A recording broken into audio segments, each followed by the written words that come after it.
Have you ever, speaking of burrito, have you ever, Flown with a burrito in my backpack for a friend? Yes, I have. that was definitely not the question I was about to ask, but a very fun and important fact about your past. Um, Welcome to the Asian Sewist Collective podcast. The Asian Sewist Collective is a group of Asian people from around the world brought together by our shared appreciation for fiber and textile arts, and our desire to see more Asian representation in the sewing community. In this podcast, we explore the intersection of our identities and our shared sewing practice as we create a space for Asian sewists and our allies. I'm your co-host, Ada Chen, and I'm recording from Denver, Colorado. Denver is the traditional territory of the Ute, Cheyenne, and Arapaho peoples.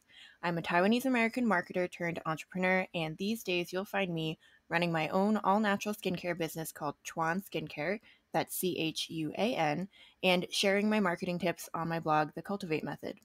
Most importantly for this podcast, you can find my sewing at i.hope.sew on Instagram. and I'm your co host, Nicole.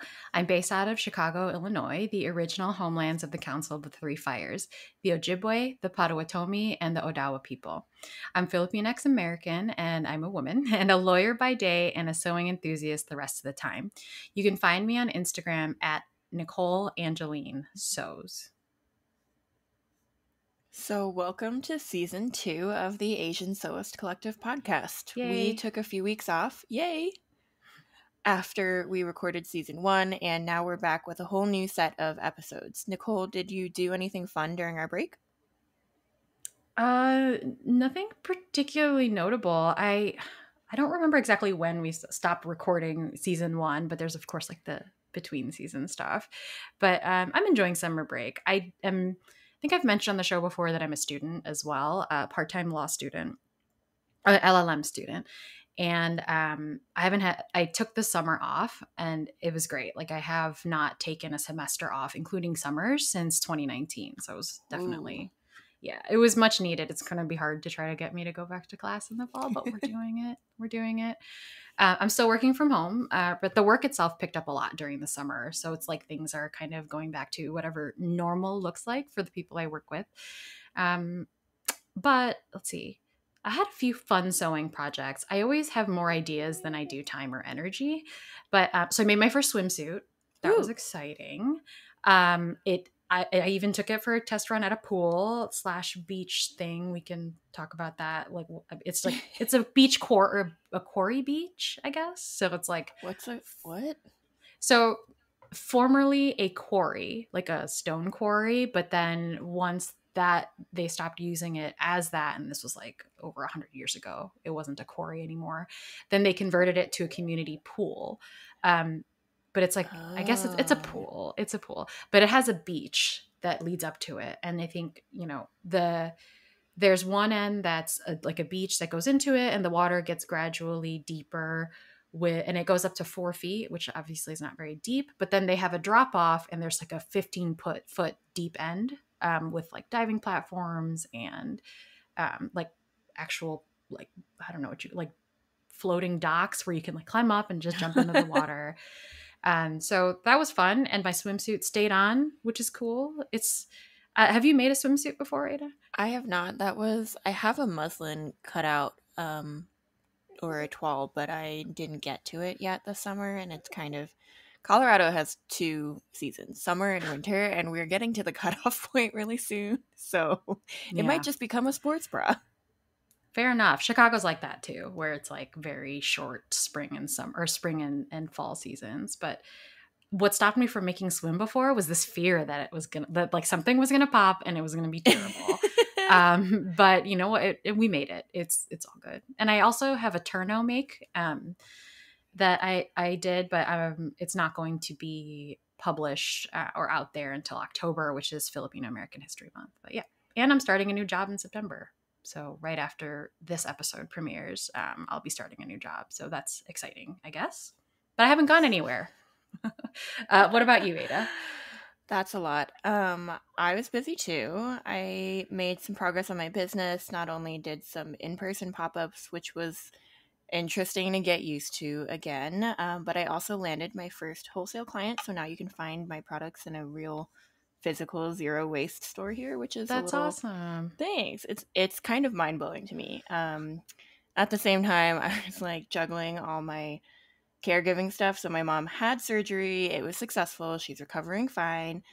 She started chemo. So I've been managing all the logistics and a lot of driving because nothing seems to be centrally located here.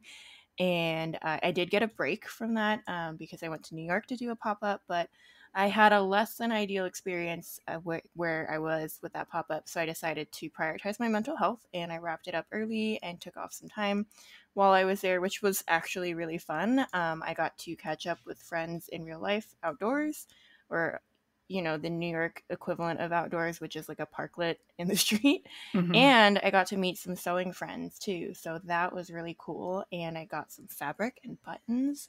And of course, we were also still working on podcast stuff too, which is a great segue into what you, my dear listener, can expect to hear from us this season. Okay, I'm going to tell you about season 2, but I just want to say that I am so jealous that you got to meet some of our ASE podcast people. Like, I haven't even met you yet. You might not be a real person, for all I know. You could be just a simulation. That's a very good simulation. But I'm so jealous, and I can't wait to sort of to get out there and meet some sewing friends, from the podcast and beyond. I'm like, oh, and you went shopping. Oh, I'm so jealous. But okay, so season 2.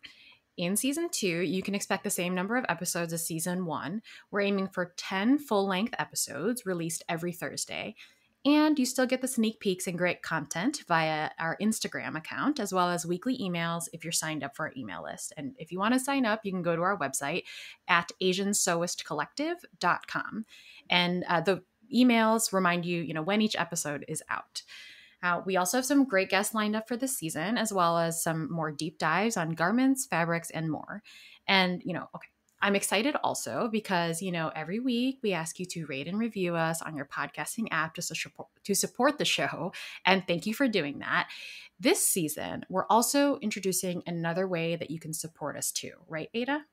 Yeah, so after much thought, we have decided to launch a paid subscription powered by coffee, or pronounced coffee, but spelled KO-FI. And as an independent podcast, we are 100% bootstrapped and volunteer run. So it means that we paid for and produced season 1 all on our own. So Nicole and I have these lovely mics that we bought for ourselves and our setups. And I paid for all the software and subscriptions that we needed to get started. And we were really lucky to break even in season 1 because of a very generous contribution from Bareen of Happy So Lucky and the funds collected from her Asian Love Banner fundraiser with Sewtopia. You might remember that we gave them a shout out, I think, on season 1, episode 8. Now, obviously, this isn't a sustainable way to run or fund a podcast, and as we learned in season 1, it takes a lot of time and effort to produce high quality content for you. And personally, I really want to be able to compensate everyone on our team for their time, effort, and skills put towards making this podcast, and opening up a paid subscription tier is one way to do that. So, if you find our episodes informative and you enjoy listening, you can support us through our paid subscription tier. For $10 a month, you'll get access to a bonus monthly Sew and Chat session hosted by Ada and myself, and some extra behind the scenes content. Now, these Sew and Chat sessions will be at least an hour long, and you'll get to meet us over Zoom, as well as other members of the podcast team. And we'll chat and talk about, different topics each month. We've got fun topics like vintage sewing machines, scary sewing habits, when October rolls around. We all have them. It's okay. Holiday sewing, as well as, self-care. We've got these great, sew and chats planned for you. And if you can't make the live sew and chat, you'll get a link to the recording afterwards. And all paying subscribers will be able to interact with us on a members only section on our Coffee page. So to join, go to coffee.com/Asian Sewist Collective to sign up. That's KO-FI.com/Asian Sewist Collective. And if a monthly subscription is out of reach for you, that's okay. You can make a one-off contribution to the podcast as well. And of course, we will still be releasing the podcast for free every week, so this is still new for us, and my hope is that at the end of season 2, we'll be able to provide a breakdown of where the subscription money is going to too, so you know where your contributions are going. Now that we've gotten all the housekeeping out of the way, before we dive into this week's episode, Nicole, can you tell us about your current sewing project? Yeah, I can. I'm laughing. So I'm current. Okay, here we go. So this is going to air the second week of September, right? So what I'm currently working on is a birthday suit. We don't have the license to that song, but I'm singing it in my head. So I'm tickled by the idea of a birthday suit, just because, like, I don't know, people make things a lot of folks make things for themselves that's special on their birthday. And last year I did a birthday dress, and as I was thinking about what I wanted to do for myself, the birthday suit just stuck with me, just because, I mean, it's like I'm actually making something. It's not just going to be like in the nude, which is why I laugh about it. I'm like the only one that thinks that's funny. It's okay. And I thought I was going to make like a suit, with a jacket and probably a skirt or pants. But then I thought, I'm going to make a swimsuit. So my birthday suit is going to be a swimsuit. And I've already have the fabric and I already have the pattern. The pattern is from Friday Pattern Company, and it's called the Sea Bright Swim. So it is a one-piece swimsuit that has a deep V, like I think it goes down to the navel, and then just has a brief bottom. And you can also add sleeves to it if you want to make it like a rash guard, but I'm just going to do the sleeveless version. And the swim fabric is from the Fab Click Fabric Shop, which is Filipino owned. I'm excited about that. But it's a metallic, like holographic silver swim fabric. Fabric is cut. I have not sewed it up yet, but it looks like it's going to be easy. So that first swimsuit that I made a few weeks ago was intimidating, but I had all the tools I needed. So, I feel good about making my birthday suit. So that's what I'm working on. I'm very immature sometimes, but birthday suit is what I'm going with this year. What about you, Ada? What are you currently working on? I mean, that's pretty cute and pretty close, and metallic silver. Love it. All fun things. Similar kind of idea, I guess. I didn't think of it that way, but now that you say birthday suit, I recently finished an Ogden cami by True Bias, and I know if you've been in the indie pattern world for any amount of time, you've probably seen this pattern. It's kind of one of everybody's tried and true, so I wanted to see if it would hold for me.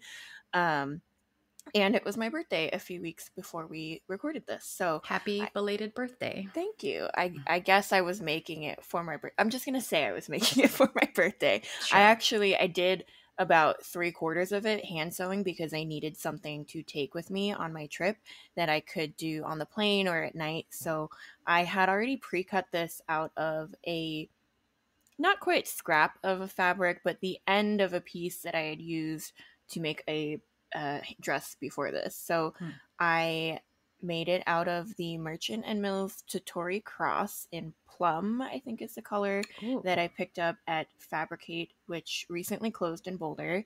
And I made the lining. I didn't have enough to make the lining from the scrap I cut from the dress. I actually had to cut the back piece in two because of the way it laid out. So the lining is actually made out of something I picked up from the remnant bin at Fancy Tiger. So a very Colorado top, if I do say so.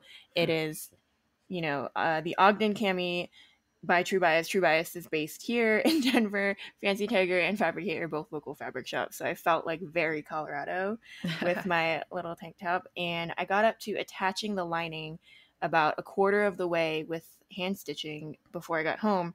And when I got home, I was like, well, my machine's here. I'm just going to finish it. Zoop, done. Yep. Yeah. It was so much faster. And it was great for scrap busting. So if you have smaller pieces or you want to color block it, I thought it was fantastic for that. There are a few adjustments I think I'm going to make on it moving forward, but really happy with how it turned out. Very cool. Well, happy belated birthday again. And I'm proud of you for all your hand sewing. Very cool. Thanks. Happy early birthday. Thank you. So today's episode is actually going to be one that we promised you last season, but we decided to move to this season. We are going to be talking about the Qipao or Cheongsam, a beautiful style of dress that many people associate with China. And it's not just a dress, though. We decided to talk about it because the style actually encapsulates so much about Chinese history and cultural identity, feminism, and femininity as well. If you're not familiar with the Qipao or Cheongsam, we'll try to describe it for you. Often it's got, number one, a mandarin collar with rounded top corners meeting at the center front. Two, a knotted panko, buttons that made with bias tape serving as closures at the base of the collar, and along the three diagonal opening going from the base of the collar to the underarm. Also, four, decorative binding on the edges, and five, side slits from the hem to at least above the knee. We've got pictures in the show notes if you'd like to see some examples. That was great pronunciation. I am here to do all the spelling for everyone. So, this garment is called the Qipao in Mandarin Chinese, spelled Qipao, and the literal translation of this word is banner robe, which refers to the Manchurian ruling class of the last Chinese dynasty, the Qing dynasty, which ruled from the 17th to the early 20th century. And they were called the banner people, so banner robe, banner people, makes sense. If you've heard to it referred to as Cheongsam, that's from Cantonese Chinese. Sorry to the Cantonese speakers, I am trying. But it is spelled or romanized as Cheu or Ongsham. And the literal translation is long shirt because it was originally a long ankle length garment. So both of the terms, wherever you see it or hear it, describe the same thing.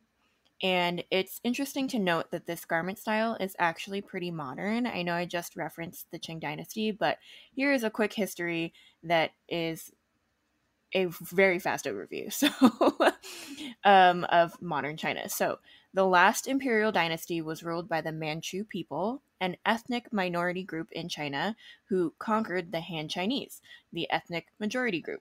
So, quick note here, the Han Chinese are the ethnic group that most people think of when they think of Chinese people, but they are by no means the only ethnic group in China. They're about 92% of the total population of mainland China, or the PRC, 97% of the population of Taiwan, or ROC, and about 3/4 of the population of Singapore. So, the rulers dictated that the Han Chinese men should adopt the Manchurian style of dress, which was the original banner robe that I talked about. And if you fast forward to the Opium Wars in the mid 1800s, to the revolution in the early 1900s, and by the 1920s, the previously inward looking China was now more exposed to the influences of European powers who took up residence in its cities. Chinese women began to study abroad for the first time, and these educated women took on the traditional male dress, the qipao, as a way to show that they were now intellectuals and no longer relegated to the traditional Confucian female's domestic sphere. The nationalist government, or the Kuomintang, aka the KMT, I'm going to re-record that because I did not say Kuomintang the way I want to say it.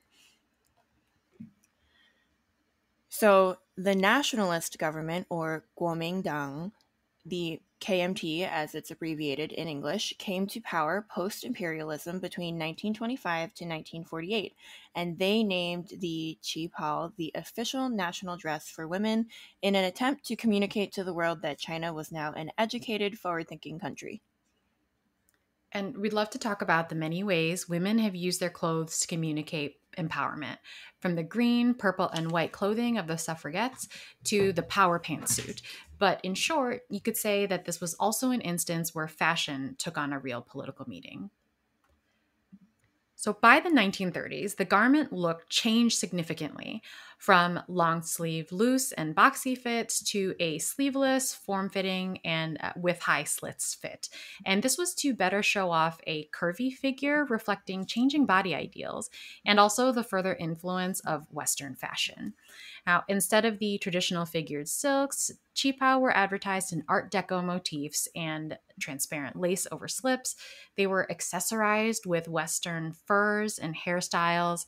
And at this point, the garment was still ankle length, though the sleeves, if they had them, were still cut on.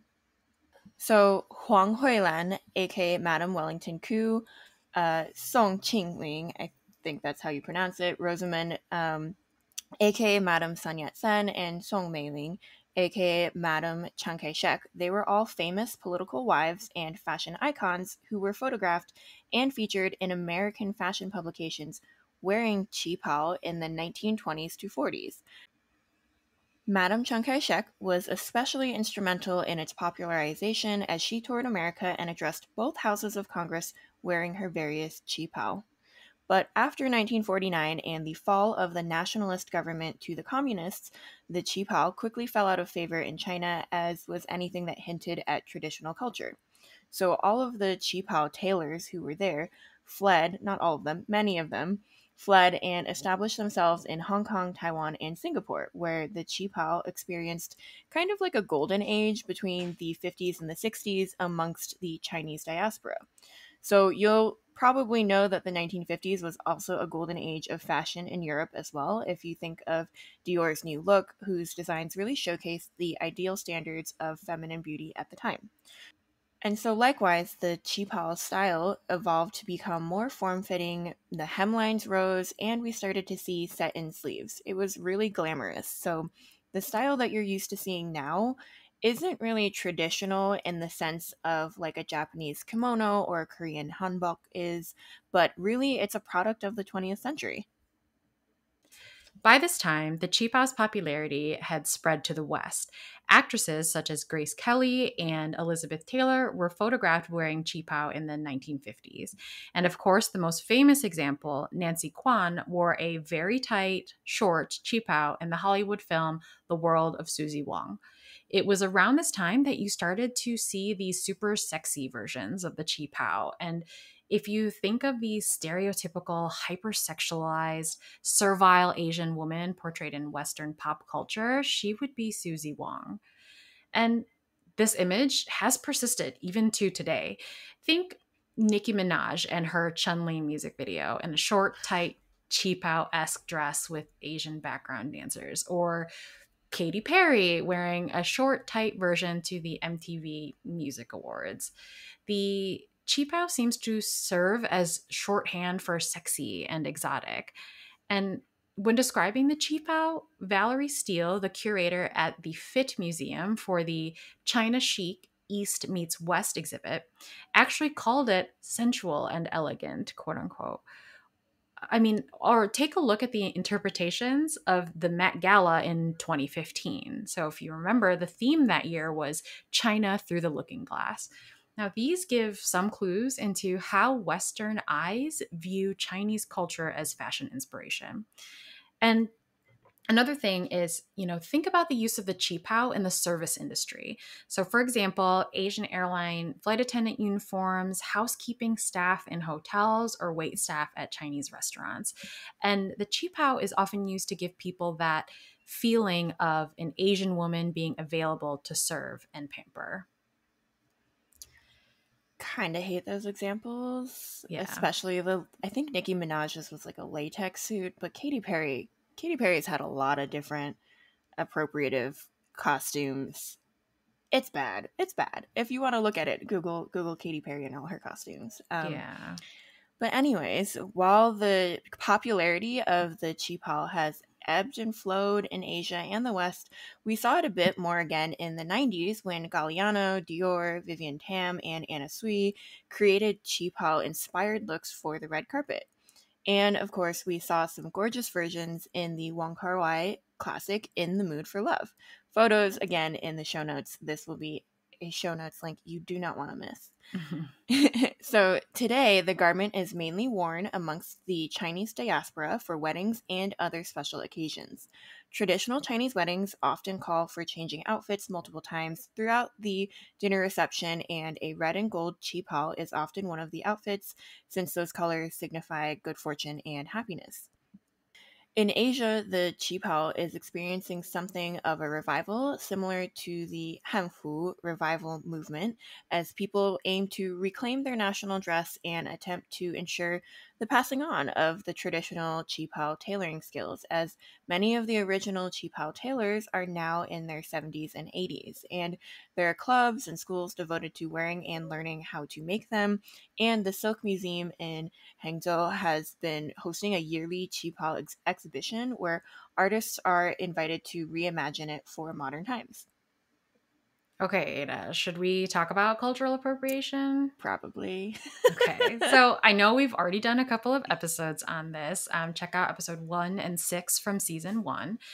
But the Qipao really does seem to spark some debate when a non Chinese person appears in one in public. There was the Yutong teen who wore one as a prom dress and posted pictures of the stereotyped hands together bowing pose. Um, she was white, I'll say.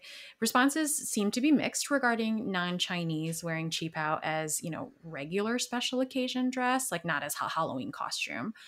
Some native Chinese think of it as a sign of respect or flattery, and that their cultural dress is seen as, beautiful enough for Westerners to wear. While other people in the Chinese diaspora vary across the spectrum from one end, wearing qipao under any circumstance is appropriation to, it's fine if it's worn respectfully. I think it's a tricky question to whether or not it's appropriate for a non-Chinese person to wear a qipao.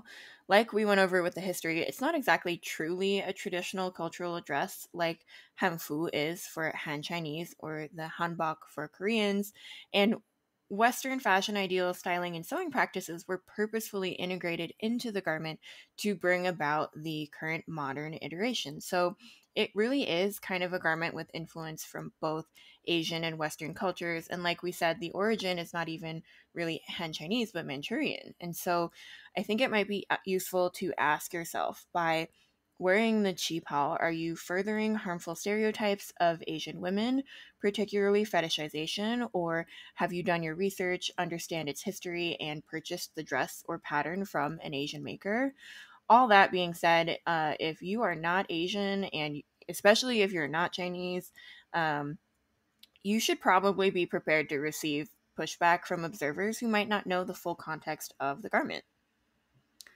Right. And that, to me is understandable. When we wear an item from other people's culture, I think there's some responsibility to be open to hearing what people of that culture have to say about it. So I think it's just part of taking that on, And if you get offended, then I think you probably shouldn't be wearing it. Oh yeah, that's a good one. If you're getting a little hurt because somebody pointed out what you're wearing, it's from another culture, maybe don't wear it. Yeah. So there's a light there, a guiding light. So there are more Sewists of Asian descent looking to reclaim their heritage and this unfairly sexualized garment by sewing qipao. Now, unfortunately, there aren't really great patterns for it. The big four pattern companies have all released many qipao inspired patterns, as have some independent designers like Charm Patterns by Gertie or Folkwear Sewing. But all of these are arguably, or perhaps inarguably, appropriative, as they are not benefiting Asian designers or pattern makers. Now, as a reminder, like we said in episodes 1 and 6 of season 1, we discussed cultural appropriation in the sewing world. We referenced a blog post by Emi Ito, a multicultural educator, in which she identifies the 3 P's that are involved when it comes to cultural appropriation: power, profit, and people. Power that the dominant culture has, taking from another historically oppressed culture; profit that the person from the dominant culture is typically making in return; and people, so the people of the oppressed culture being erased from the process. And we'll link to that blog post again in our show notes. Now, if you're looking for a better option, Singapore-based Asian-owned Porcupine Patterns advertises qipao sewing patterns for both children and adults, but they're definitely not size inclusive at a max 49-inch hip. So there are also diagrams floating around the internet showing how you could alter your own sloper pattern to make a personalized qipao pattern. So Cindy, a member of our team and researcher for this episode, actually did make one successfully, but it does require some pattern and fitting experience, probably more than some. It does require being probably an intermediate level or above. And she's actually done a lot of research on this subject, and you can find more details on the qipao in the show notes courtesy of Cindy, and we've linked to her Pinterest page of examples in our show notes too. There is a lot to talk about and a lot of nuance on the subject, so We have tried to summarize it all for you in this short episode, but we really do encourage you to read more about it. So again, photos and links and articles in our show notes, definitely check them out. We also want to share some thoughts from the team that put together this episode. Eileen, who produced this episode, says she never felt a huge connection to Chinese culture growing up, but still felt it was really important to wear a cheongsam at her wedding.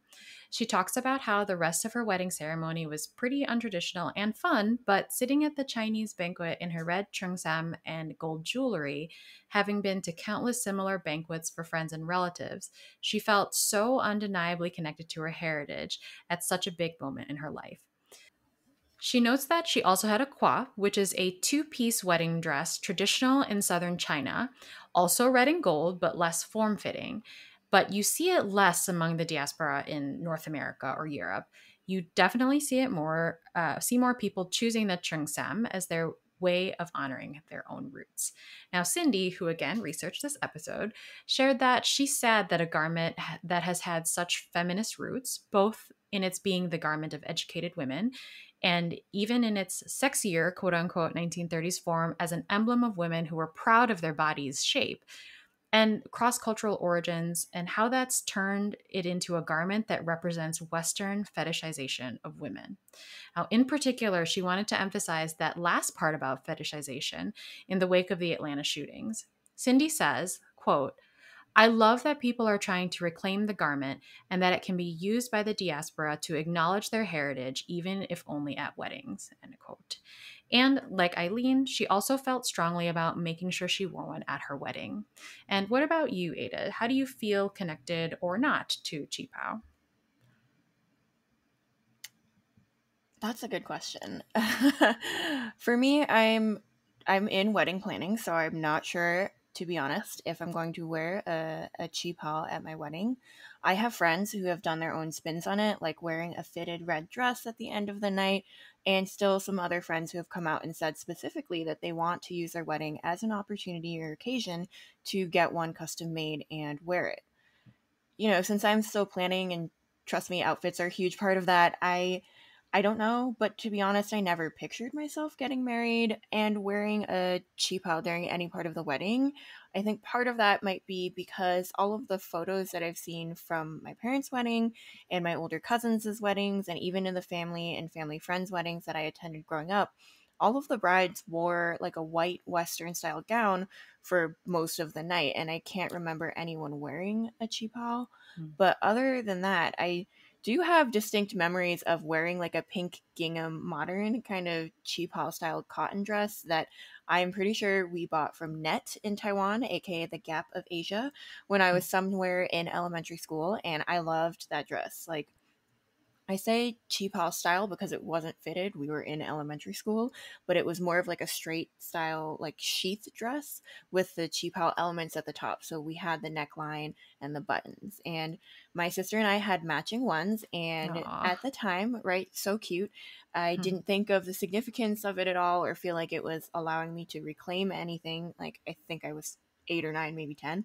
But now that I reflect back on it, some of that affinity, I think, for the dress might have been cultural pride, right?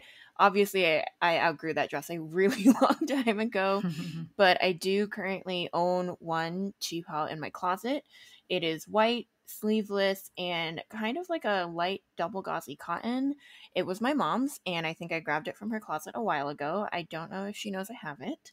It doesn't fit her, but it barely fits me. And so, truthfully, I haven't really worn it out because I don't really want racist comments when I'm walking around in it Yeah. or running errands or doing whatever in it. Like, I would love to wear it, but I just don't want to get the comments while I'm going about my day. But I do think about it a lot and think about like, when could I wear it? I also, white has a different cultural significance in terms of color. So, and there's like very few occasions, I think, where it would be appropriate, I think, to bring that garment out. So it's more of like an everyday kind of dress. And I guess I didn't realize how many thoughts or feelings I had about this particular garment until we were prepping for this episode. And I think there's still so much to talk about. Yeah. Well, thanks for sharing your thoughts, Ada, and also Cindy and Eileen. I'm always blown away by how much working on this podcast leads to this incredible introspection. Like I don't know, we thought we were going to talk about sewing, but now, we talk about our feelings and our connection to our culture, which I guess was going to be part of the podcast all along. But so again, plenty of photos and links to resources and articles in our show notes. We always say go there. I mean, like, definitely go there this time. And if you'd like to share your experience with Qipao or Cheongsam, we'd love to hear from you on Instagram or via email.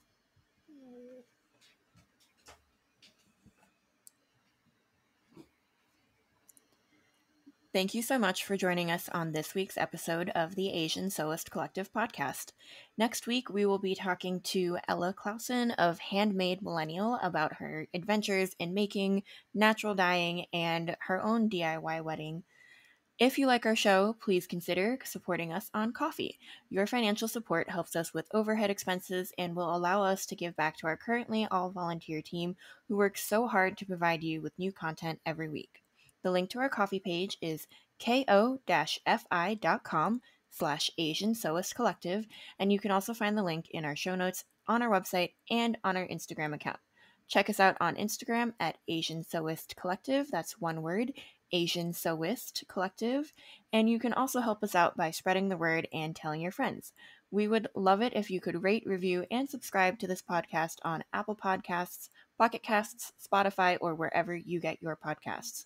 All of the links and resources mentioned in today's episode will be in the show notes on our website, that's asiansewistcollective.com. And we'd love to hear from you. Email us with your questions, comments, or even voice messages if you'd like to be featured on a future episode at asiansewistcollective@gmail.com. This episode was brought to you by your hosts, Ada Chen and Nicole Angeline. This episode was researched by Cindy Chan, produced by Eileen Leung, and edited by Henry Wong. Thank you so much to the other members of our collective who made this week's episode a reality. This is the Asian Sewist Collective podcast, and we'll see you next week.